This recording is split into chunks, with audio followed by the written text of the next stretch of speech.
tuned in to the Community Cats Podcast. Ready? Let's go.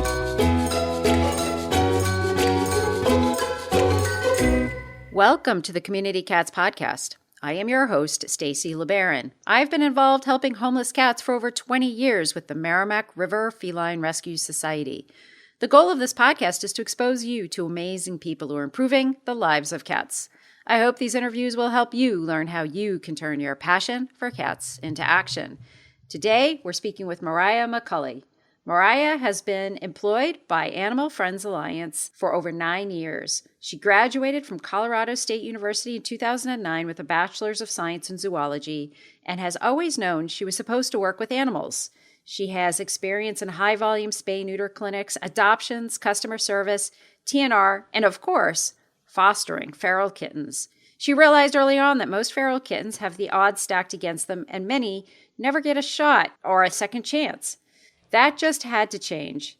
So then her world began to revolve around fostering ferals herself and helping others to foster them, as well as giving them the tools and support that they need. Mariah, I'd like to welcome you to the show.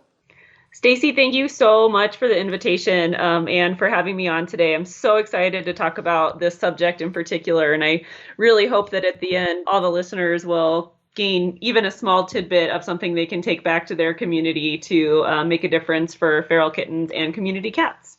That's great. Excellent. So, of course, this is a question I start off with most every one of my guests. How did you become passionate about cats? That is a great question. And I think it's a very different answer for everybody. Interestingly enough, for me as a kid, I was always out running around, building forts, all that fun stuff, always outside. We were right before the internet generation. And actually, my mom was a cat breeder, which is, a very interesting fact to think about now that I'm older and doing what I do. But I do have to admit, growing up around kittens and stuff obviously made a huge impact for me as an adult. And it obviously helped me learn so much about cats and, caring for animals in general. But I think, the downside of it was just being a kid, not knowing, what breeding meant and overpopulation and just being really protected from all of that negative information that people seem to be a lot more privy to now. So I think the answer to that question is just growing up around animals, always being adventurous. And I was just lucky. I was one of those people that just knew somehow in my life, that I would have to work with animals. And it just kind of settled on cats to begin with, even though I have cats, I have dogs, I've had lizards, the whole thing. But I think cats are, compared to dogs, definitely under supported in the United States for behavior, healthcare, for animals, you name it. So I kind of just fell into that calling pretty early on. So I'm going to ask you a little bit more specifically what you're talking about cats being under supported. I mean, I've had certain stories or situations. I've run into dumpsters full of feral kittens and, trailer parks where there's a lot of cats. People own them, but yet they also can't afford all the care for them. So I've had these various stories. Have you had stories like that to basically help educate you in understanding that really cats are underserved compared to maybe dogs and other animals, even rabbits? I've heard people say that rabbits sometimes get better care than cats.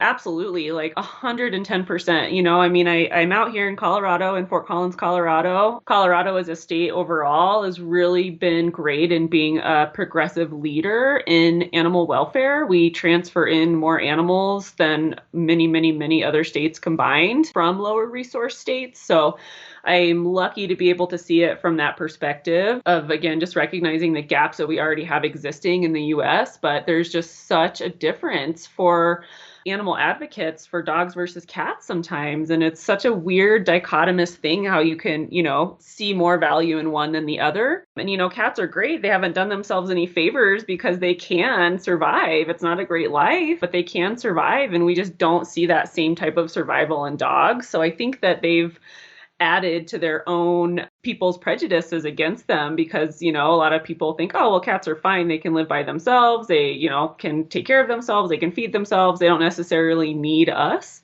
And, those of us that are involved in this whole community know that that's not true and that outdoor cats have a very hard life. They have very little support. They're often hurt or shot at or trapped inhumanely and you name it. So I just feel like as a country and we can just do so much better. And if people do the same things to dogs that they do to cats, which we do know happens, but not on the scale that it does to cats, there would be, I feel like, complete outrage for how some of these stray animals are quote, dealt with versus cats versus dogs. So yeah, I think they have not done themselves any favors by being such incredible survivors because they've just worked themselves out of our favor. I think that we just are not as worried about them as we should be.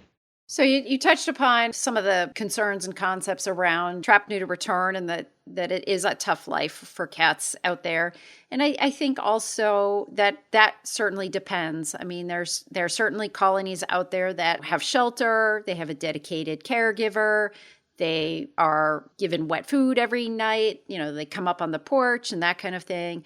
But then there also is the situation where cats are not as welcome. And so I think that everybody wants to have this like black and white answer of like, well, do I, trap, neuter, and rescue, or do I trap, neuter, and return? And that's the only thing that I can do. And I feel that it's really a case by case basis. Do you agree with that? Yeah, absolutely. 100%. Yeah, we've seen varied levels of caretakers, even out in Colorado where these cats are family to some people. They're just not indoor family. They receive care. They get vet attention if needed.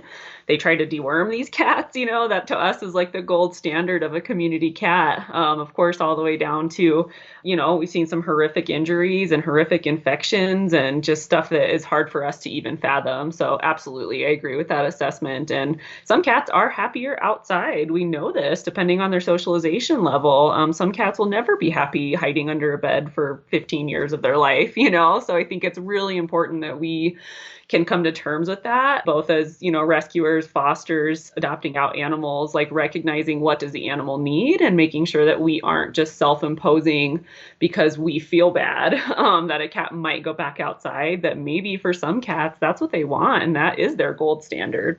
So tell me a little bit about Animals Friends Alliance. What sort of programs do you offer there? And you are the director of operations, is that correct? Yeah, that's correct.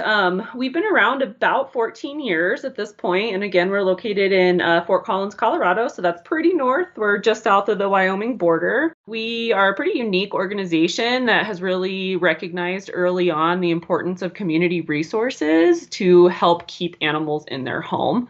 We have a kibble program where we give food to families that qualify, that are in need, to help keep their animals in their home. We have a subsidized spay neuter clinic. So we offer really affordable spay neuter but on a sliding scale as well for people that are on a lower fixed income. We have a full-time community cat program that's run by one guy. And then, of course, support from the staff where we do TNR. We bring in kittens for our fostering program. We also have a cat shelter. And then we recently acquired a dog shelter in January.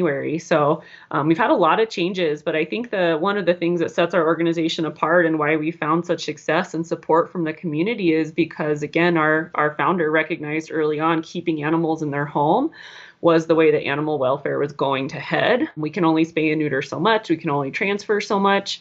We got to definitely focus on keeping pets in their home. And again, that community cat portion of our organization was also kind of new-ish at the time to dedicate a full-time employee and resources to that. We've seen a huge impact in our Northern Colorado community for reduction in stray litters, stray cats, all that good stuff. It was very obvious to us.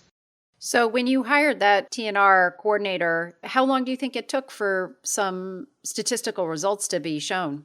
Yeah, that's a great question. We were only able to dedicate him to do the TNR for half of his 40 hours a week for about 9 months to a year, if I remember correctly, because obviously, a lot of people that are reaching out for help aren't able to pay to have those animals fixed or vaccinated and stuff. So really early on, it was apparent that this was not going to be any type of lucrative investment. And it really was just meant to help reduce the, potential suffering or injury or homelessness of cats that call themselves community cats. So I would say it took us probably about 2 years-ish to really start feeling the impact of that program. And that was several years ago at this point, probably around 4.5 years, I believe. And now what we're starting to see is the local need has gone down and our calls are now coming further and further away from our epicenter of Fort Collins. So sometimes he is driving 2 hours out to a location to do TNR because there's no other options for these families and these cats out there. So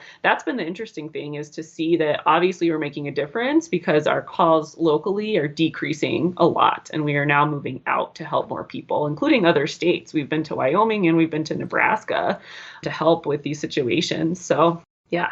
That's amazing that your reach is getting that far out there.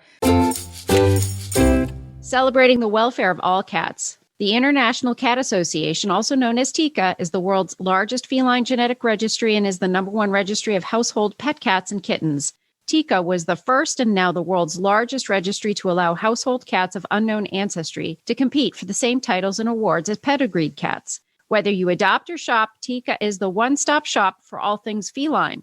TICA is more than 65,000 members and clients in 104 countries who all speak the language of cat lover by helping make an impact on the health and welfare of all cats. Members and clients serve to educate and foster spay-neuter awareness in their local communities and are active volunteers at local animal shelters and animal outreach programs. TICA takes an active role in numerous citizen advisory groups to foster legislation to aid the health and welfare of all cats. To learn more about TICA, go to www.tica.org. By now, you know how powerful the Dubert software platform is, facilitating everything from transport to fostering with just a few clicks. But did you know that the team at Dubert also provides consulting and custom software development for your organization's needs? The team at Dubert has extensive experience in website design, SEO strategies, mobile application development, and even advanced capabilities involving integration to social media and text messaging. Big or small, the team at Dubert can do it all.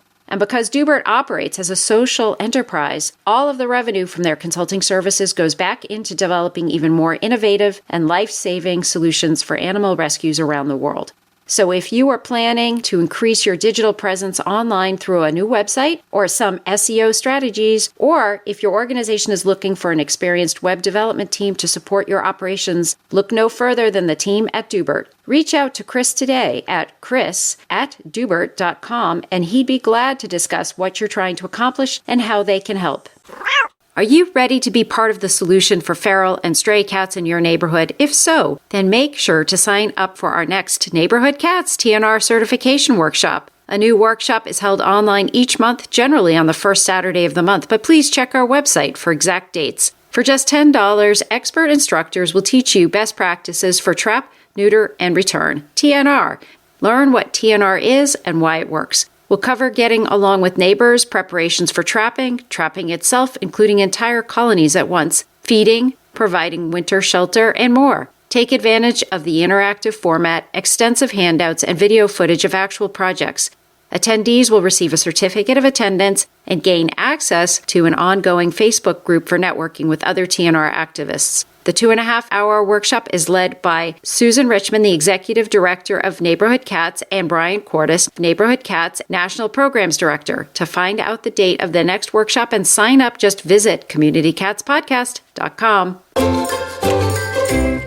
I'm going to probably end up coming back to that topic a little bit, but I want to make sure we allow for enough time to talk about your passion, which is feral kittens. So tell me a little bit about, what's your specialty? Because when I say feral kittens, that's a pretty wide area from, the little hissers that's like 6 weeks old, that does the little fake hiss, Yes. To a 14 to 16 or older sort of kitten. So tell me a little bit about what are your thoughts from that age bracket and where do you think we all should fall in terms of like feral kitten socializers? Yeah, thank you. That's definitely my passion. And I don't even know how it ended up happening. I think just one day, luckily I work for an organization that we are allowed to foster. I do know some organizations have had to make that tough choice to not allow staff to foster for whatever reasons. So, I started taking home kittens pretty early on and just really, really enjoyed being around them outside of work. And I think it was really just one of those things where one time, there was a litter of kittens that nobody else wanted or was nervous to take home or, scared or cautious of. And I'm like, they're not scary. I'll take them home. So I think that was pretty much how it started. And then it just kind of evolved into that's pretty much all I take now. So like you said, there is definitely this range, and we call those 6-week-olds, like you said, those little fake hissers, 6 to 7 weeks. Those are great beginner ferals for people. You want to be careful and make sure that you hook, line, and sinker your foster homes. You don't want to overwhelm them and then have them lose kind of not only that excitement, but also maybe a little bit of like trust or faith in themselves if they feel like they were not able to, quote, tame, this kitten. So those little 6 to 7 week olds are perfect for foster homes that are even maybe thinking about dipping their toe into feral fostering. And then, like you said, it really just ranges from their age. The older they get, we like to employ separation as soon as possible. So if we get a litter of, 10, 11, 12-week olds and we have the space, we'll separate them, either different fosters, separate them in the shelter. If I take them, I will separate out like the protector, which is that one that always, kind of comes at you if you go to try to grab them, put that one by itself. So there's lots of just easy techniques that you can employ right off the bat to help try to bring these guys around. And like you said, the older they get, it's really just depending. You have to analyze your own resources and your own ability to socialize an older kitten. You have to make that decision as an organization. Should I put this cat in foster for what could be weeks to months? Or do we TNR this cat? Do we place this cat in a working home, knowing that we can help multiple other litters during that same time? So never saying it's an easy decision, and each organization definitely has to make that for themselves. But I do think changing the culture around taking in these under-socialized cats, and our push for it is, a lot of our fosters want to help locally. Like, we love being able to transfer in animals that are in need, but a lot of our fosters really want to help, quote, Colorado cats, So by being able to say, hey, these cats came from pretty much our backyard, they really need a foster. They need someone that's going to be able to spend time with them. And we set them up for success with literature, with support from our foster team. So yeah, I think there's a lot of pieces of the recipe to get people up and running. And then what I tend to find out is after people try it and they have that first successful adoption or that first purr or that first play, they're hooked. It's the best feeling ever. It's a little more work, but the reward is so much bigger, in my opinion, than just, having those nice, friendly kittens, which are also great. Of course, there's nothing wrong with that. Some organizations call those older kittens spirit cats or spirit kittens. I don't know if you've heard that phrase before, but I also have thought sometimes we would adopt out like a more social cat with some of the shyer kittens, sort of like as a buddy cat, that type of thing. And that's worked out well too. But are there certain tips that you have that might ensure success? Because if certainly one of the cats I adopted, my cat Misha, I was her 4th foster home because she had been at 3 other foster homes, and she wasn't totally feral, but she wasn't totally friendly either. So she was just very much in this limbo. And so I ended up taking her, and I ended up just keeping her, of course. And it took her quite a few years to be willing to be more social. And then in her last several years of her life, she was a really wonderfully social cat and all that kind of stuff. But it took a bit of time. So my question is, how do we get it right the first time through? Because maybe by the time I got her for that 4th foster home, maybe it was just kind of too late. Well, thank you so much for adopting her. And yeah, I mean, I do tend to hear, very similar stories where people get shy or maybe not very confident. Cattens is my term, the teenagers. And then as they get older, the longer they have them, then they really see an improvement in confidence and kind of turn around with these cats. So yeah, I mean, I'm definitely, I do not have any official behavior experience. It's all speaking from personal experience and what I have found is successful. So yeah, a couple of things, again, that I like to kind of drill into fosters' heads, especially fosters that are getting started on this journey of socializing under-socialized cats and kittens, is that the goal is adoption in a perfect world. What can we do for these cats that will make them marketable and adoptable in as many ways as we can possible? And I say that because a lot of people that foster and a lot of people in animal welfare in general are very caring people. They want animals to be happy and comfortable at all times. And I think that's one of the harder things of fostering ferals is because people don't want to upset kittens. They don't want to make them hiss. They don't want to make them spit. They don't want to make them growl and hide and panic. And sometimes, unfortunately, that comes along with the socialization process. So my biggest thing I cannot stress enough to fosters is please always view your under-socialized kittens through the lens of a potential adopter. If you're okay with the kittens hiding behind the toilet and you never see them, you only hear them at night, that's one thing. Asking adopters to accept one of these kittens into their home when this is the only behavior that they see is another. So I feel like if we can get fosters over the hump of worrying about the small stressors that we're going to cause for these cats to really push their boundaries and help them grow, that's the number one step. Once we get past that, then we can work on, again, the setup for success. I always talk about where these cats are going to be housed in your house. For some people that have never fostered under socialized cats, a kennel is going to be your best bet. So they don't get away, they don't hide in your wall, they can't run away from you. All those things that, have happened to not only me, but I'm sure other foster homes as well. All the way down to how much time we're spending with these cats and what does the first week to 2 weeks look like for them? How do we safely approach them by keeping our hands covered with towels or blankets when we're going to touch them?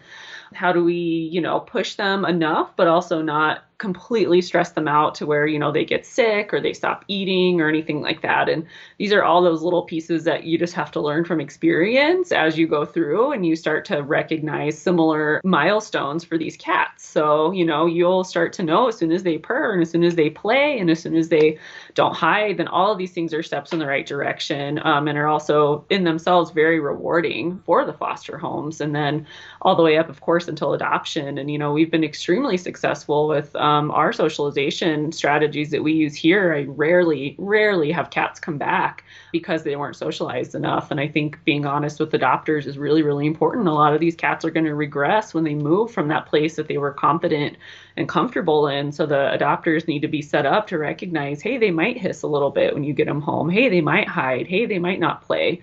So it goes on both sides, I think, making sure the foster homes are prepared for what's going to happen and kind of the milestones and expectations.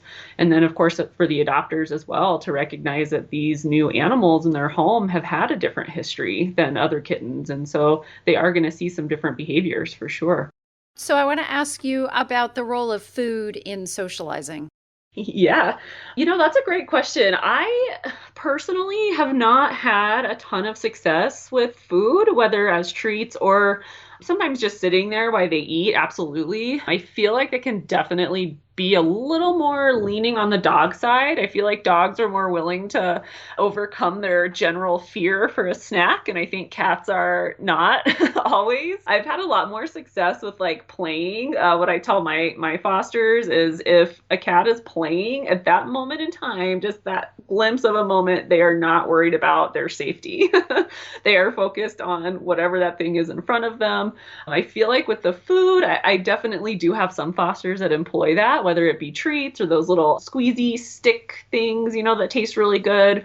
Even people getting them to lick that out of their hand and then the kittens back up. So absolutely, I think that is a great strategy for a lot of people that do this same type of socialization. I just personally have not ever employed it that a lot. I definitely go for the play and the burritoing when possible. So with our new normal of COVID and adoptions and all that stuff, one thing that organizations that I've worked with that are foster only groups and they don't have a shelter to return cats to, they're just adopting straight out of foster homes. One of the upshots during this period of time is people have gotten comfortable doing like a home-to-home adoption. It's more of something that's done more frequently.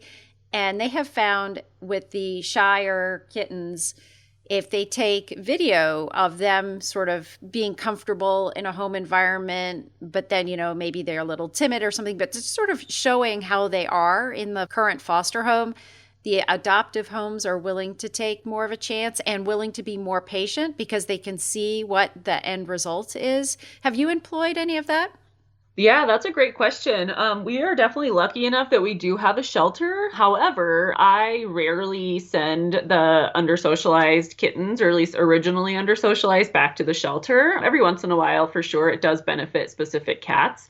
But you are exactly right. My partner and I are great about taking videos once the kittens start relaxing and purring and playing, because you're 100% right. Like, kind of going back to my story with, the kittens that live behind the toilet in the bathroom, like it's so important to be able to help these potential adopters really visualize and see how amazing these cats can really be, and that they do take a little bit more work, whether that's in patience or play or whatever it might be. Yes, absolutely. Those videos are key. If the cat's hiding the whole time, you can be like, look, I promise this can happen. And it does, and it has, and it happens all the time at our house. And, this could be you instead of us. And, also just setting those potential adopters up for realistic expectations. I'm never one to close down or shut down a potential adoption, but I've been doing this long enough, as I'm sure you have too, and a lot of these listeners, is, you can tell pretty relatively quickly if a home is going to be a good fit for an under-socialized kitten, and then kind of guiding the adopter one way or the other, or discussing questions and helping them really realize what this would be like with the cat in their home, especially at first.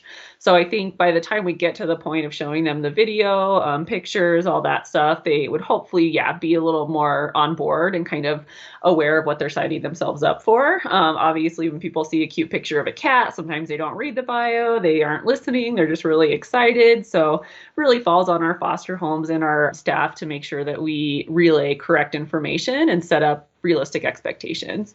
Mariah, if folks are interested in finding out more about the work that you're doing, how would they do that? I am on my computer all the time. Email is definitely the best for sure. So that is just going to be, my first name last name at savinganimalstoday.org. So that's Mariah.McCulley at savinganimalstoday.org.